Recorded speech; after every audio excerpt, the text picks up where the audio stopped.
lean on that. Gracias. Thanks for doing that. We're talking about the only solution to the crisis we're in is inside of ourselves and our own communities. There's no savior bus coming to save us. We're our own saviors, I like to say. And so I brought together three women that inspire me, okay, that give me hope. Not because they're Wonder Woman and they have an invisible plane and they have all the answers. No, but because they're doing things that matter, because they're leading. When others cower and slink into the background, these people are standing up and getting things done. And it's beautiful. And I thought sharing that with you all in this situation we're in right now would be powerful and smart. And we want to do that. We really want to raise up our leaders. But we also want to have practical discussions. This isn't just a feel good discussion, okay? This is about learning what we need to do to protect our nonprofits, to protect our communities, to protect our families. So I'm going to do a one slide. It's a TV commercial for Somos, real quick. So I'm just going to go through that real quick, guys, because I want you to know, some of the folks who aren't familiar with us, we're an organization of Latino fundraisers. All we do is help Latino nonprofits, focus nonprofits, improve their fundraising. And we train new Latino fundraisers in our La Vanguardia program. Okay. We're now over 200 organizational members. Our board, I'm very proud of. We have 189 years of Latino fundraising experience on our board. And we have game-changing national models. There's Fundraising con Ganas in Chicago.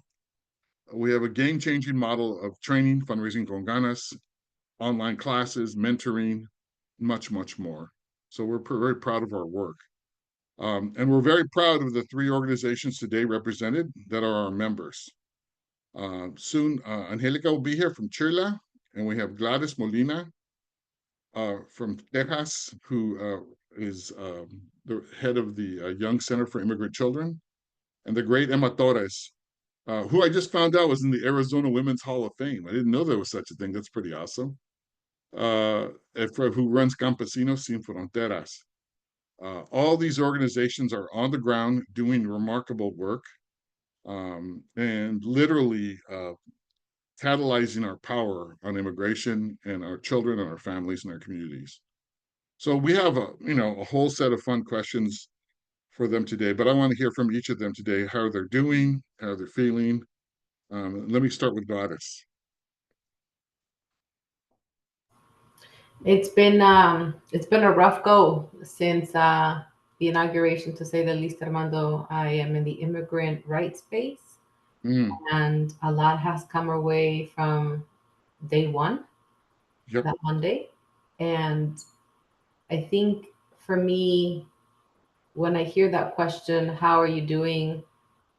What comes up for me is I'm trying to stay grounded, and I'm trying to stay in community, even though when there's a lot happening, that's what gives. It's we retreat to the doing rather than being in community, I think. And there's a lot to be responding to and to be doing, but I think to answer the question is I'm trying to stay grounded, and I'm trying to stay connected through it all. That's great. That's great. Wonderful. Thank you. Emma, I have, so what we're going to do, guys, let me go to my next slide here. What we're going to do is it's very simple. I have a handful of questions that we've curated from our membership, and one from one of the panelists. And then I'm going to ask, and then I'm going to open it to you guys. We have a lot of good members on here who aren't quiet and shy. So I think we're going to get a lot of good questions. So Emma, please take it away.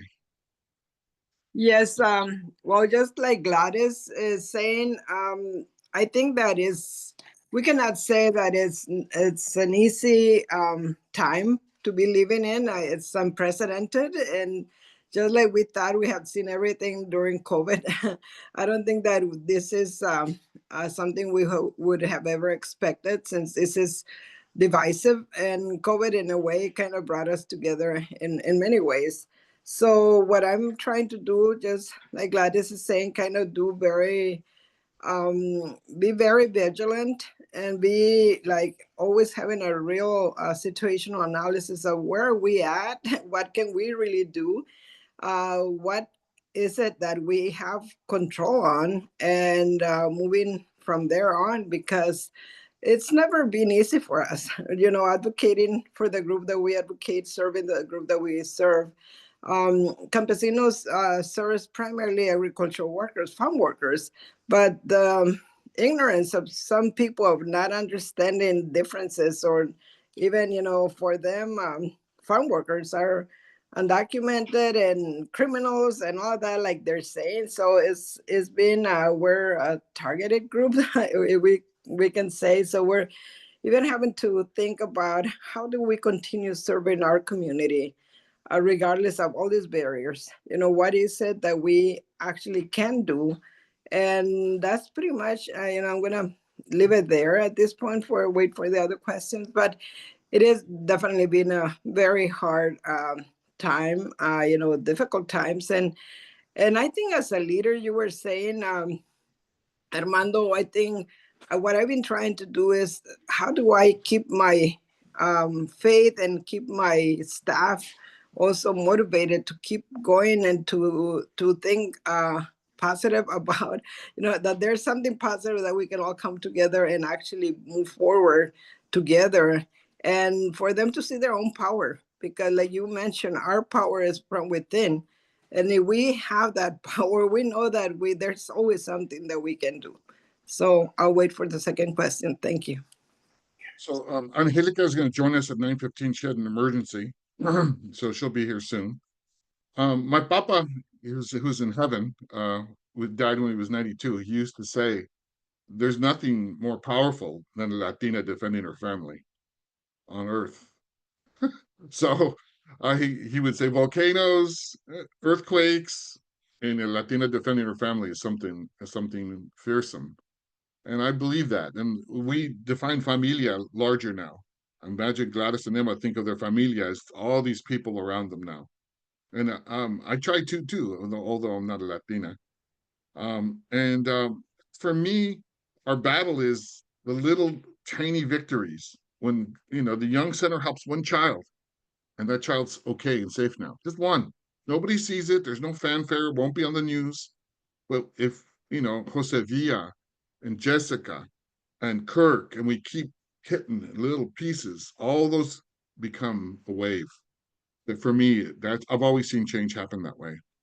So the first question I want to ask you guys is, how do you think Latinos in the U.S. today are uniquely resilient to answer this time? I can quote some poetry, but I won't. I know we'll get on and like, okay. So, how do you think Latinos are uniquely resilient to answer this call right now? Who, either me or Gladys? I can begin. Sure. I can tell you that part of our power is that we know that we're resilient. We have lived through very difficult times. This is not the first, like they say, the first rodeo we've been having to go to. This has been, our lives since we came to this country have been difficult. We have never really been like gladly received because we don't speak the language, because we're poor, because there's always been a struggle that we had to overcome. And eventually, how it said, lo que no mata engorda, if it doesn't kill you, it will get you a little fatter or something. But we believe in the power of community, like it was mentioned earlier. We have a familia, we have our community, we have our neighbors that support us. We get out in any given situation. Like the first thing the staff, the promotoras told me, we'll make tamales, we'll make, pozole, whatever. They were already thinking about a solution. They were not even thinking about how bad the situation would be. Was that like, this is how we started, we can go, we can start again. So we're not afraid of doing that. Yeah, that's beautiful. Yeah, Gladys? When I think of resilience, Armando, in our community, what that looks like first and foremost is not giving up. I agree with what Emma said. The Latinos in the U.S. have been through a lot. It's always, in my mind, been a history of taking one and getting up twice, right? Falling and getting up. So for me, it's that spirit of not giving up and hard work, Armando. Like I think through all of this, we're saying, well, what can we do? We're going to keep showing up. We're going to do our part. We're going to band together. We're not going to shy away from the fight in essence. So when I think of that word like resilient, and when I look at the Latino community, I see it. I see it because as a community, we've been through a lot. I'm Salvadoran American from LA County, and I know that before my group, my community of Salvadorans in LA, Mexicans went through things, and it is on their history too that I think we learn how to be resilient. What does it take for Latinos to keep standing time again and in this country? We look to the Puerto Rican community, the Nicaraguan community out in the East Coast as well. So it's the sense that we've been through other hard times. We can make it through this one, and we'll do it through hard work, not giving up, and using the the skills of survival that are embedded in us because of what we've been through, and not just in the United States, but even the countries that we come from, right?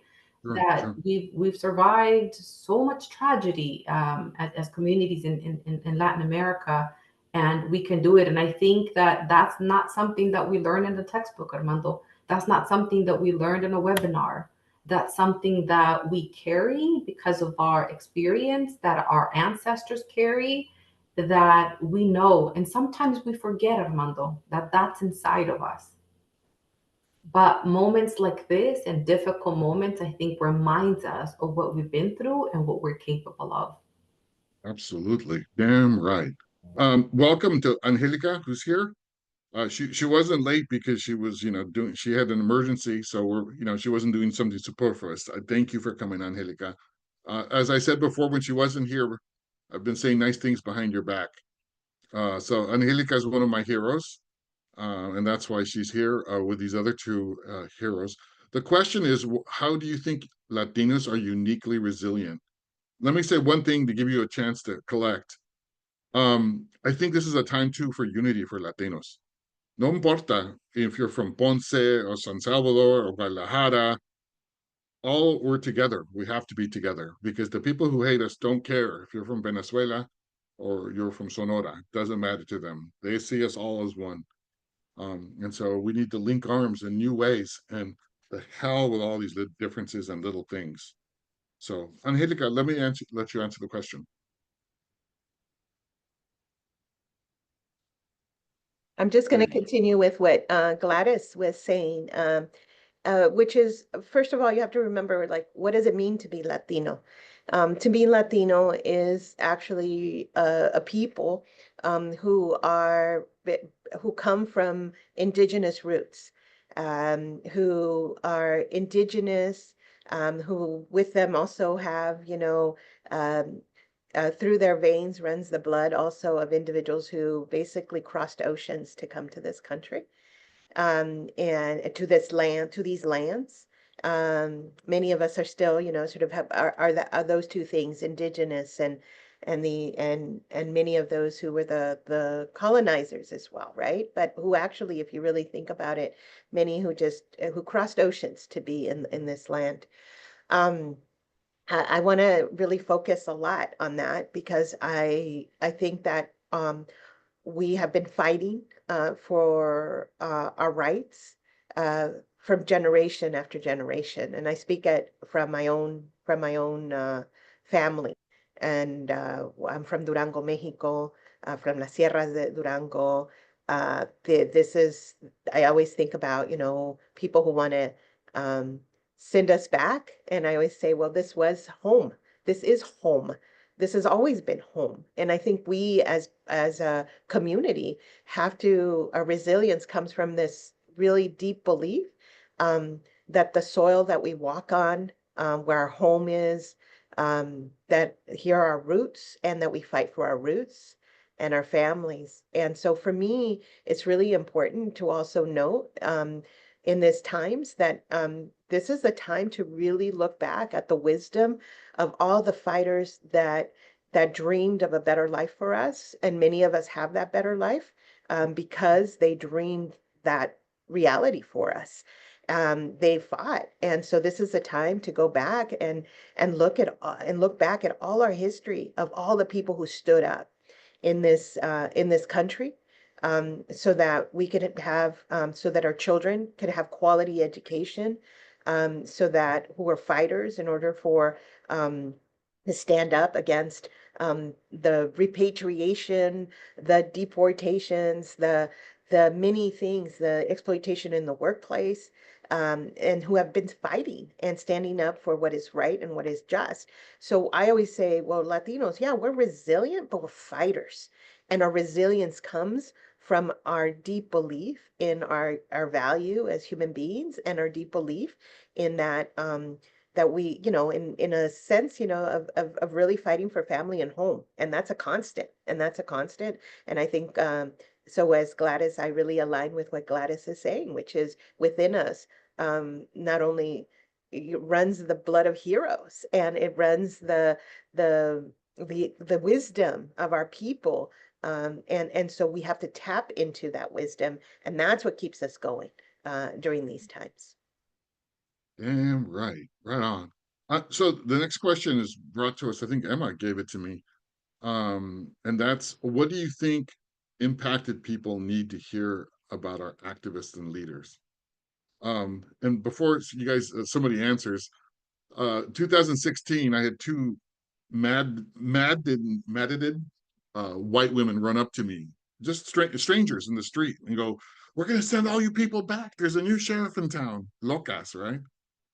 And the first time I was shocked. I mean, I was like, didn't know what to say. The second time I was ready. I said, Tonta, este es California. My people were here when your people were knocking rocks together in Ireland. Pues cállese, you know? She didn't know what to say. She's like short to me, this old lady. It's like thinking she could yell at a just giant brown guy. And I told her, our people have been here. My people made this place. This is my blood and my family's sweat and blood in this since 1910 here in California. So this is mine. I'm not a foreigner. Okay. So the question again is, what do you think impacted people need to hear from our activists and leaders right now? And I can go first, Armando. As I told you, it's it's like it's been difficult because we first need to be grounded, like we've been talking, find our inner strength, strengthen our surrounding, our team, our group that will, help us move forward.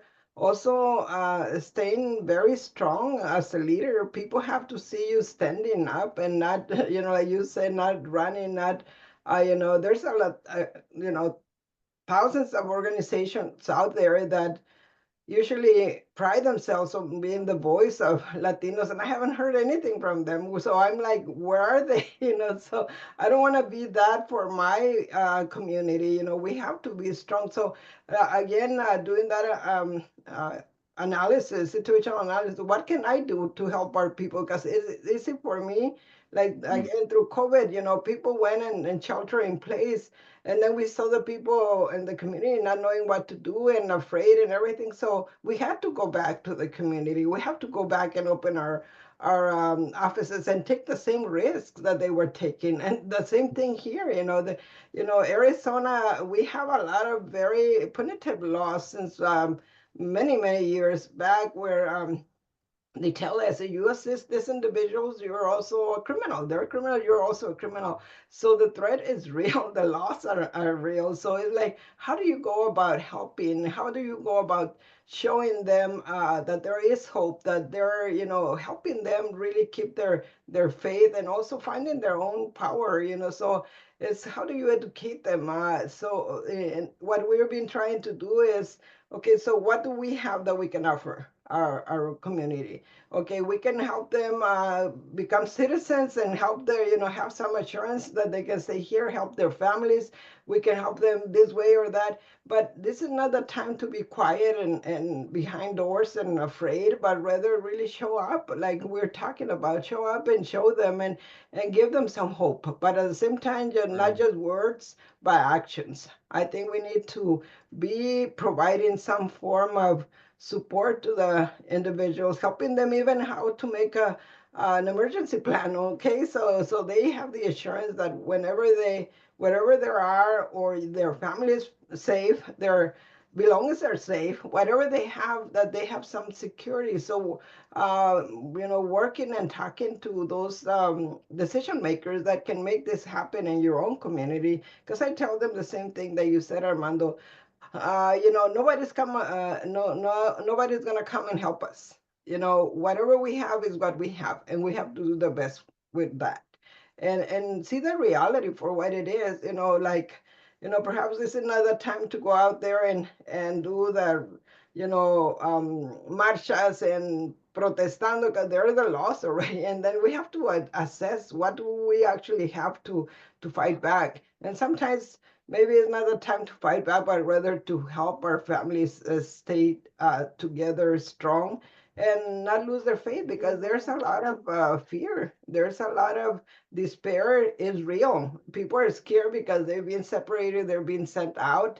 I have been in the border. I have always seen that. So it is a time to be very strong and find ways that you can take action and provide some hope. Gracias. I'll go, Armando. Please. I think that this is a time, well, first of all, what do our community needs to see? First of all, that we have their back, that we're not running away from their fight, and that we're there with them side by side in the most difficult moments. Right before I came to this, and why I was late, is I was talking to um, a woman whose home was raided on Friday. And she described to me how they came in. They had a warrant for somebody else. It didn't matter. Just the mistreatment that they actually that they experienced. That there were a lot of women with children, and the children were just terrified. And so they need to be feeling that a situation like that they can connect and call you and talk to you, and that you're going to figure out with them, not for them, but with them, what is the best course forward, and how they're going to be able to defend the rights, and how the injustice that they have just, and the indignity that they have gone through, that they actually have somebody who's willing to at least listen to what they're going through, and really, most importantly, stand up with them in order to exert their human dignity. So at Chirla, and what we have done is really, this is a time to focus on mission.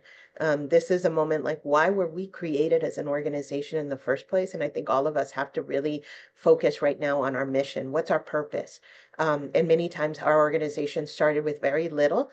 Maybe our organizational budgets have grown, but we started with very little, and we started with an idea, many of our founders, and to really connect to that mission, and really be accountable to that mission. With our board and with our director, our leadership team. Yesterday, we talked about it at our staff meeting. We talked about our organizational stance. It's not what we're going to do during this time, but how are we going to be as an organization, and how are we going to lead at this time?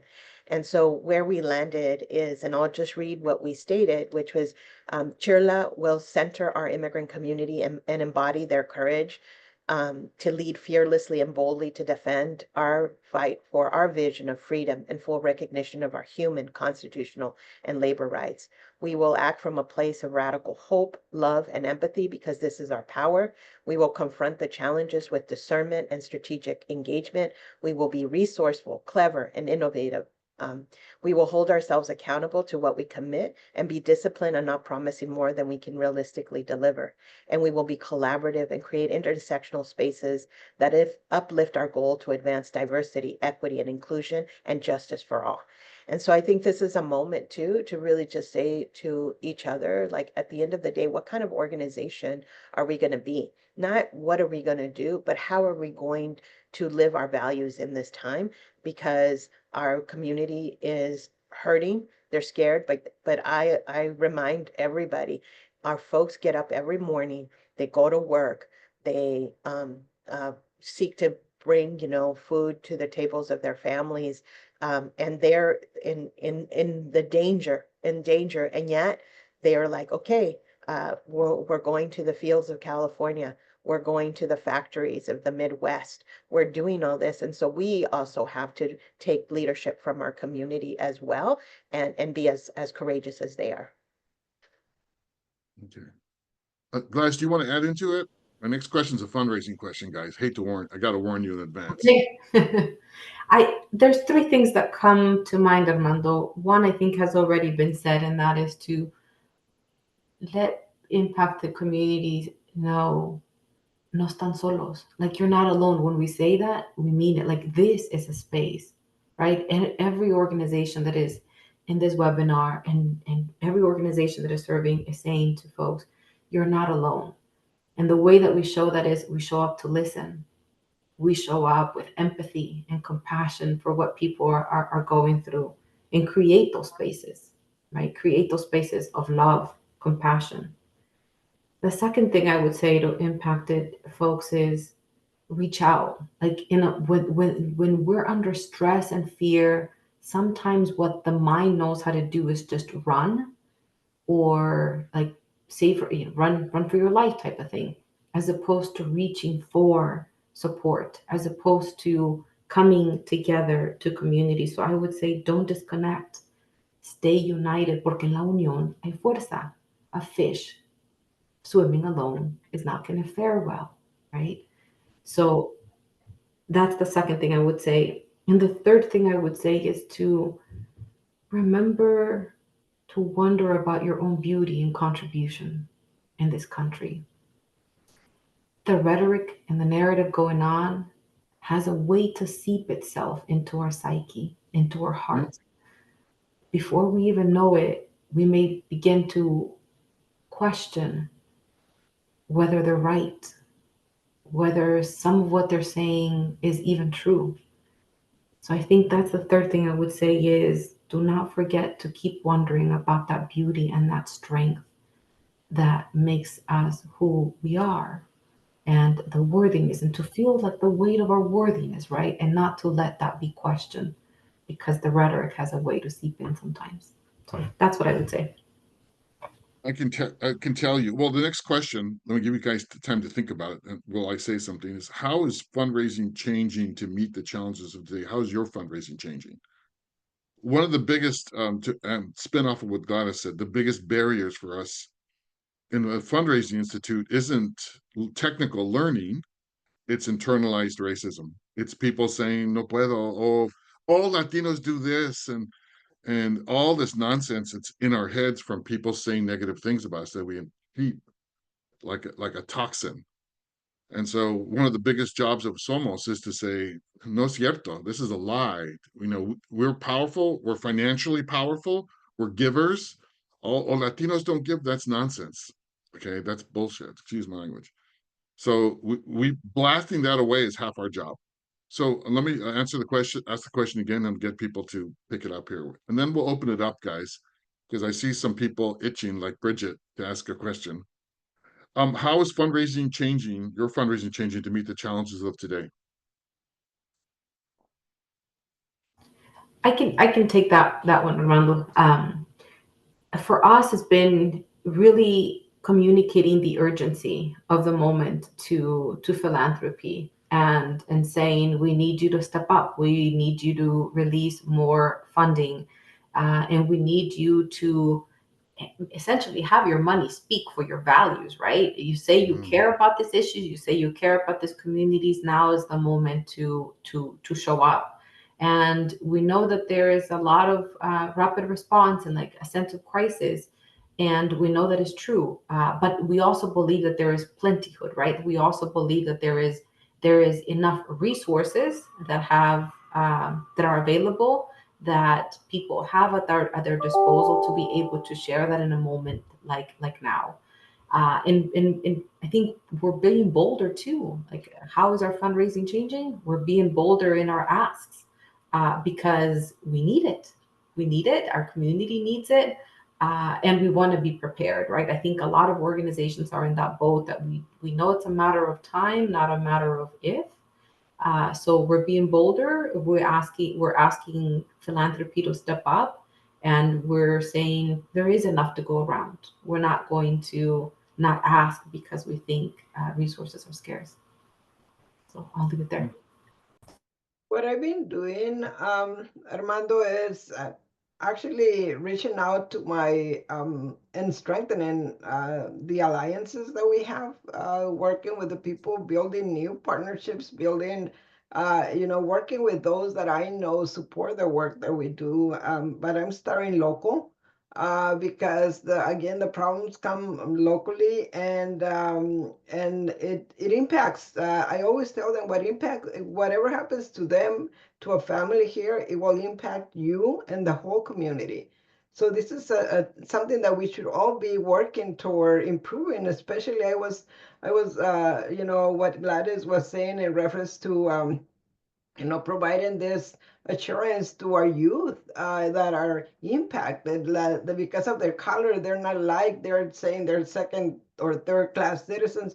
I care about that in reference. How do we prevent that? How do we, assure them that it's not true? So there's a lot of things going on at the same time in reference to not just the funding and how do you pursue that, but how do you contain the crisis? How do you contain the uh, uh, not the damage, I would say that the pain that is being inflicted in our community, especially like I'm a social worker, so I'm always thinking in the whole family, how the kids are reacting, how the mom is reacting, how the sisters are reacting, because, everybody is becoming traumatized in their own way.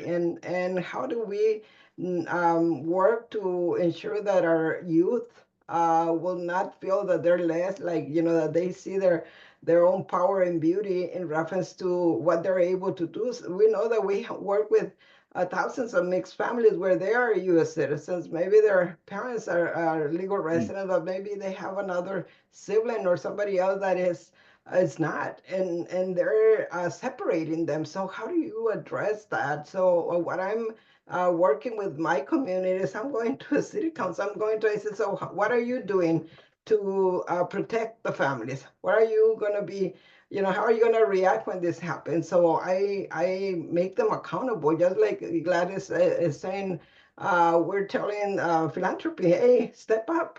I'm telling the same thing to the partners, to the alliances, to the groups that I know. Hey, step up and come in. That we are a community. Let's stand up for our people, and that's what I've been doing. At the same time, applying for two foundations or other places that I know there are not federal funding that will not be really like time that I'm not going to be that is not going to be well used.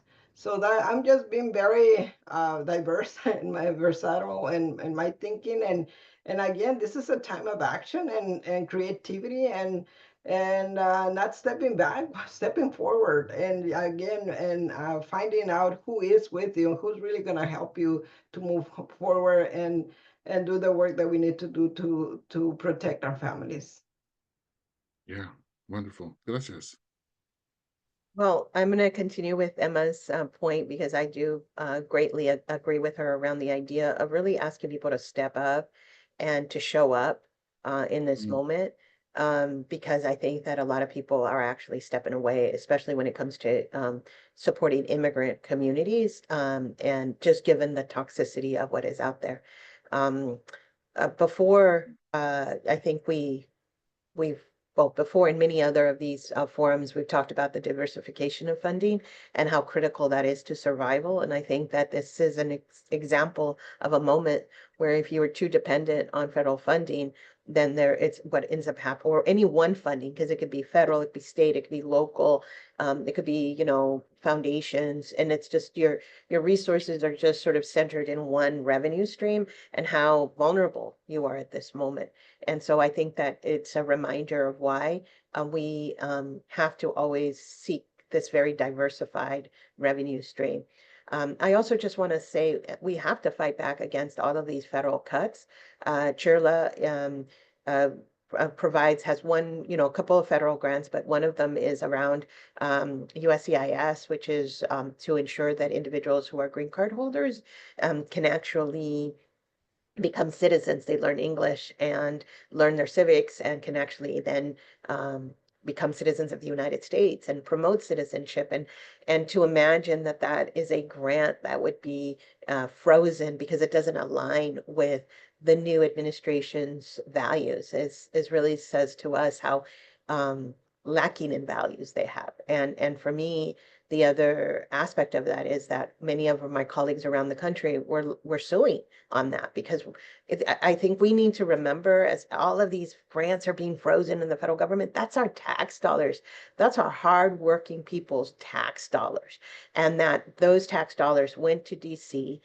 Those DCs that then our Congress appropriated those dollars for the purposes of community well-being. So we can't just sit back and allow for all of these resources are going to health, for schools, for the promotion of civics, for it to just disappear. So I also think this is a moment that we also have to rally against all of this, because if you comply and you accept, and it's only going to get worse.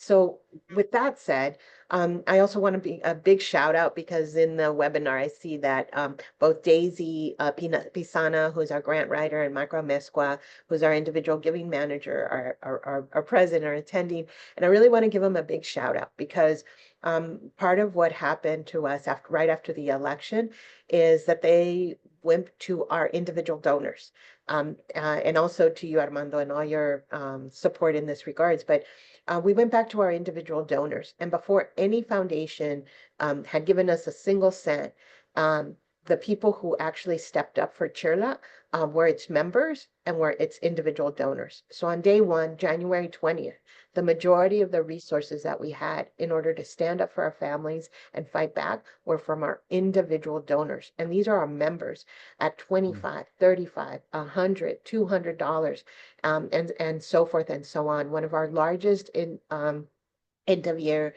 campaigns. And so I also say at this moment, look to our people. Our people know how valuable we are as organizations, and they will support us. And so this is a moment to also rally the people who've actually done well in our community to step up. And that this is a time for us to also create an opportunity for them to defend the organizations that defend them back. So I just really want to say that I'm a big believer in the power of individuals to also support our organizations. Many times they were the ones who actually gave us some of our first gifts. And so remind that in hard times, people look after their community. And so in Spanish, we say el pueblo salva al pueblo.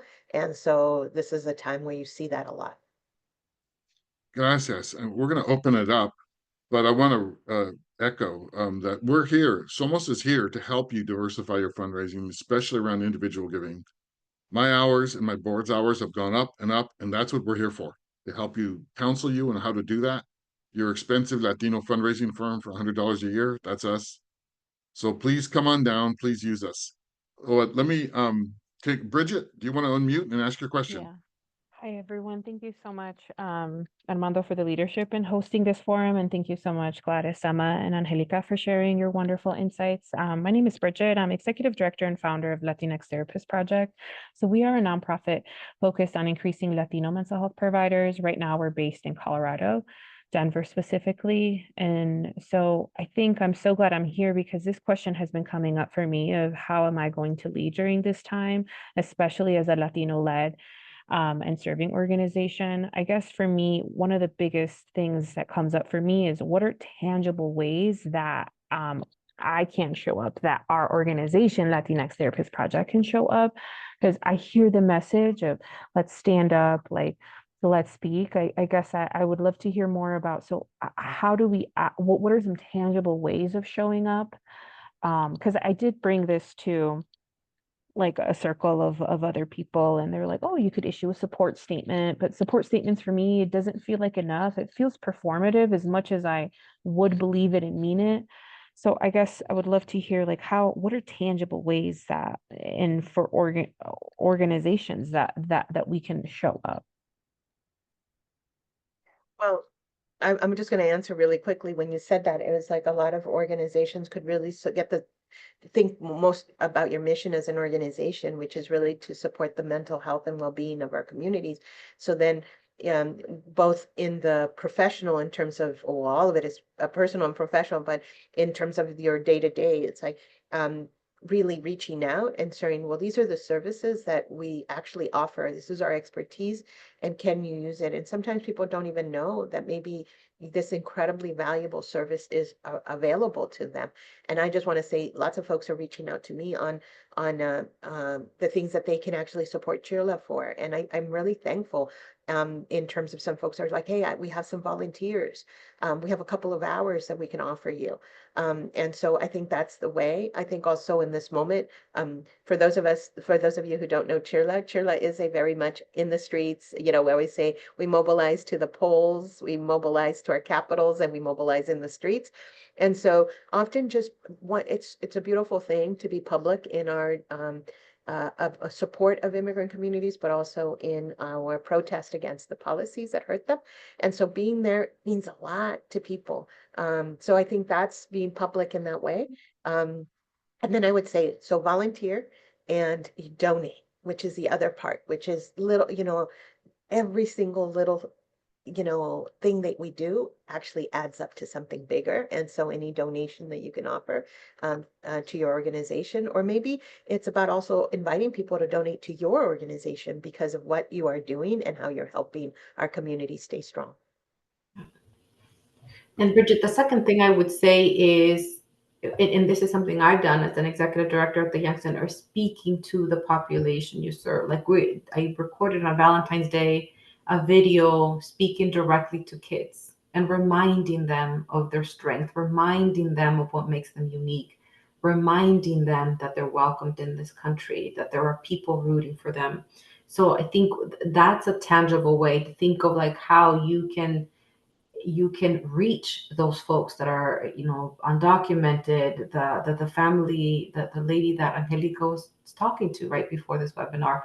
What do you think she needs to hear from a mental health perspective?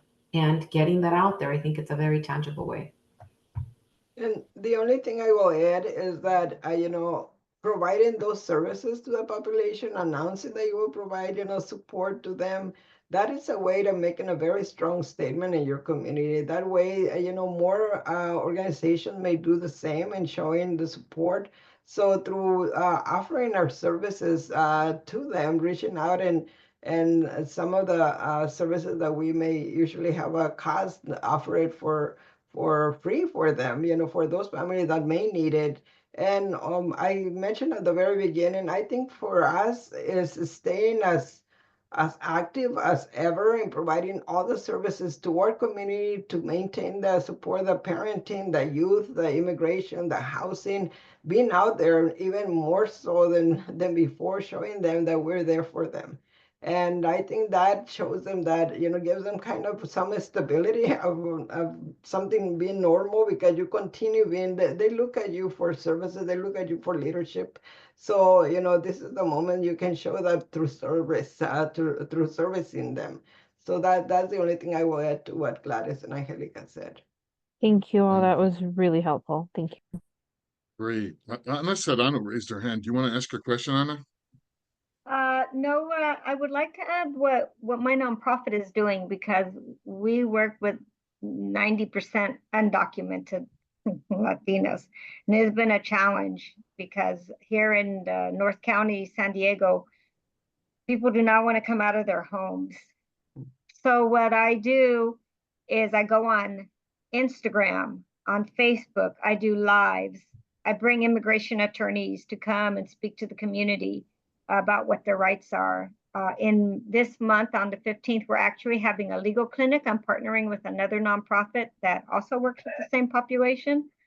And we're going to have a legal clinic where I'm inviting like 4 immigration attorneys and all kinds of attorneys to come and give one-on-one consults. And we're going to do tus derechos.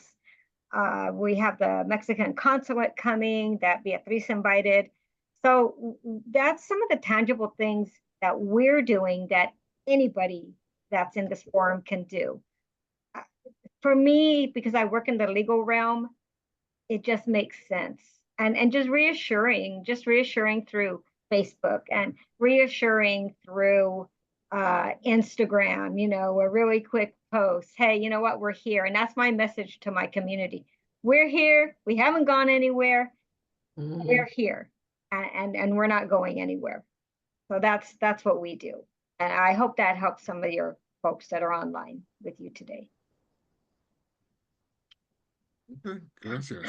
Anybody else want a spin off of that?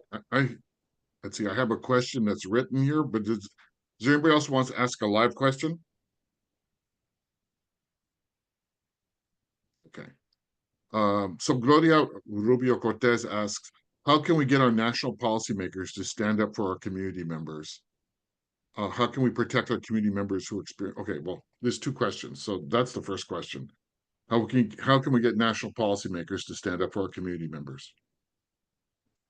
And what I've been doing is reaching out to our local representatives that I already know, like there's been different letters that have been availed to us in a specific, executive decision the president has made, and then there's different ways to advocate. At least I think that if we can all do that and start reaching out to those people that are supposed to be representing us and letting them know, hey, please support this or please don't support this.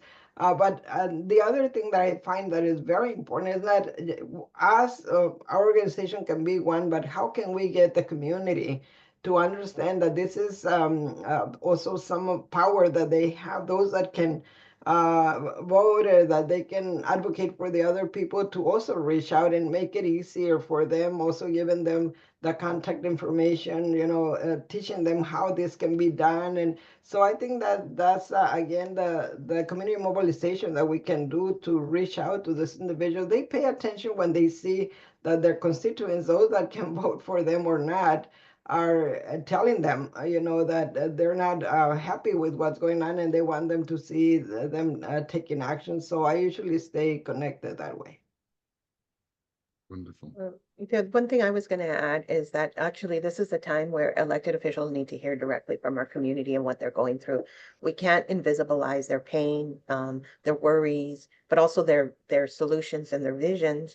And so there is this horrible thing that's going through many elected officials, which is basically that Latinos agree to actually and support this kind of hurt and this kind of attack on other Latinos and on other immigrant communities. And I know that that is absolutely not true. And so it is critical that we get, as leaders, we get in front of those elected officials and say, I don't support what's happening in my community. This is absolutely abhorrent. That we actually go and we talk to these elected officials, and that we also facilitate our community's connection. And whether it's that they come to one of the activities that you're running and they actually hear directly from people in terms of what their life is under all of these policies that have moved forward. Because I think it's really important that this now perpetuated myth it doesn't become then the operating truth. And so for us, it's, how it's a lie said 100 times becomes the truth. And so we can't do that. We have to really demonstrate by there's outliers in any community. I mean, we're a diverse community, diverse perspectives. But what I do think that we have to say by vast majority, Latinos do not agree on policies that discriminate and attack our community. And we will stand strong to fight against them. And I think they need to hear that loud and clear. Yeah. Mm. And I would add, Armando, to that question that the way that we get elected officials to stand up for our community is hearing from the community. It's what Angelica is saying, and bringing them the stories of impact, and also making that connection for them as to why this also aligns to their values. Right? Elected officials run on public values. They say we stand for justice. They say we care about this community or the other community. Well, this is where you get to ask them and hold them accountable for those values that they ran on in their campaigns, and why they have the office that they have. But staying connected to them, even if sometimes we don't have a direct ask in the moment, but bringing them information, updates, staying connected with their staff, I think it's one way that we keep the issues alive for them, but we also provide the information that they need to see the urgency behind standing up for communities, and that there is accountability, that people are watching, that people are showing up, because otherwise they're going to think that we're okay with what is happening when in fact we're not. So I think those are the main two things I would say. It's build those relationships and provide the information that they need to do something about it. Gracias, gracias. I have a question from Yuri Casco. Yuri? Hi, I just wanted to have a perspective from you guys. How are you guys working with the school districts in your communities? And the only reason I ask this is because recently my school, well, at least when all these raids started happening in Southern California, my school started sending notifications to us about the rights of the children. And I think that is so important, and a lot of organizations are not really paying attention to the children, but there is a lot of children that came to the United States recently, and they were unaccompanied children, or just came with their families and they're hiding. So I just wanted to know if you're working with your local school districts, and what are you doing about it to inform the children as well? Yeah. So for us, and since you spoke of the Los Angeles Unified School District, we're working hand in glove with the school district. We work directly with the superintendent. We're working with all his leadership team, with the school board, with individual teachers and regional leads across the board. But we're also working with the United Teachers of Los Angeles, so all the labor unions representing the teachers, and they have been amazing partners. And I really want to thank them from the bottom of our heart, because when we know that one of the most safest place and sacred places for our community is the schools. And so what we've been able to do, there's a campaign called We Are One, so that we provide information directly to teachers to provide for the students. We've been doing training of teachers. The teachers themselves are doing trainings that part of our rapid response network, and are activating. And so and then I would just say the other part is you can see our children, our young people who are coming out and doing massive walkouts in a very consistent way in the high schools.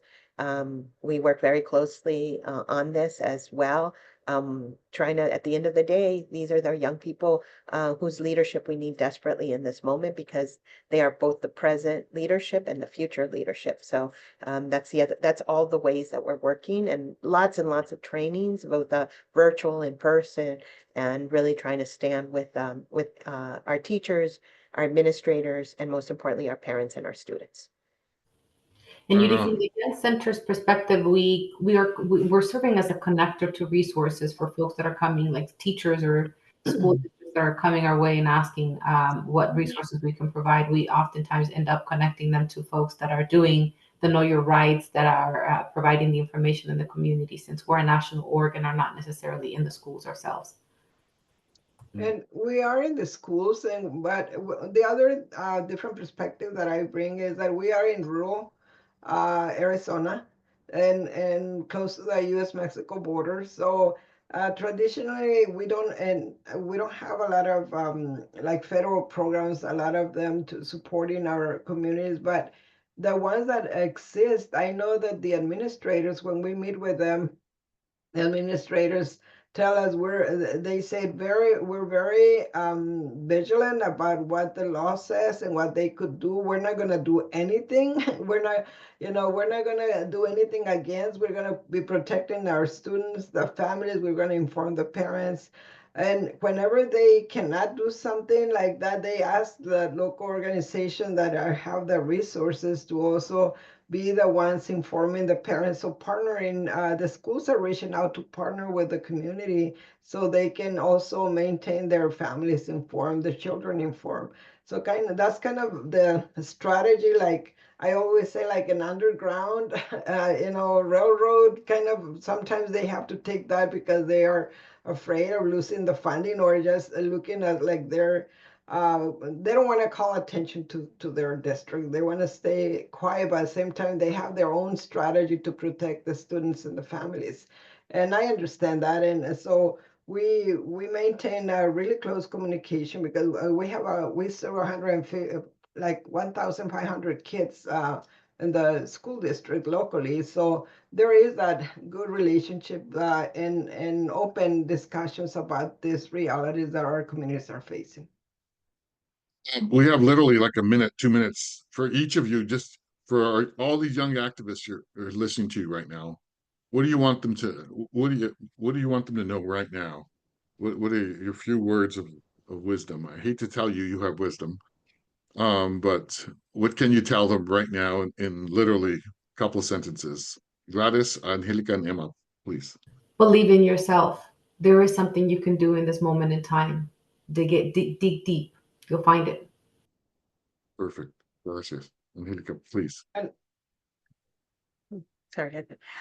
So for me, it's just to really say you are here, you're present in this moment, and you are here because, sometimes I say the universe works in various ways and miraculous ways. And so your talent, your cleverness, your just vision is all needed right now. And I think that we're, give that of yourself, lean in. I want to say, go back to what folks, my panelists have said, lean in this moment, because it's really needed. And this is a moment also for you to grow and to learn about your alignment to this work. And it's a very powerful moment. And I feel that we need I'm also very want to send a gratitude to you for being here at this moment as well. And the only thing I will add is I think Gladys and Angelica already said, believe in yourself, stand stronger than ever in this space that we're in, but also pass that confidence to the people, as many people that you can, uh, in your organization, in your community, and as much as you can, because people need to hear that. They need to hear that they have power within them sometimes, because like we said, sometimes we've been told that we don't have any value. We need to remind ourselves how valuable we are. Yeah. Gracias. It's no mistake that the three people we called for this are all women. So that's for me a beautiful thing. And I want to thank everybody for coming. I want to thank Gladys, Angelica, and Emma for your time. I know you guys are at it right now. So this is very, very valuable. Gracias por todo. And la lucha sigue, people, as we used to say in the old days. We know this continues. This is a long struggle, and we will win. Okay? We will win. Gracias. Have a great day. And as Angelica just said, get to work. Have a great day, guys. Bye-bye. Bye, everybody. Bye.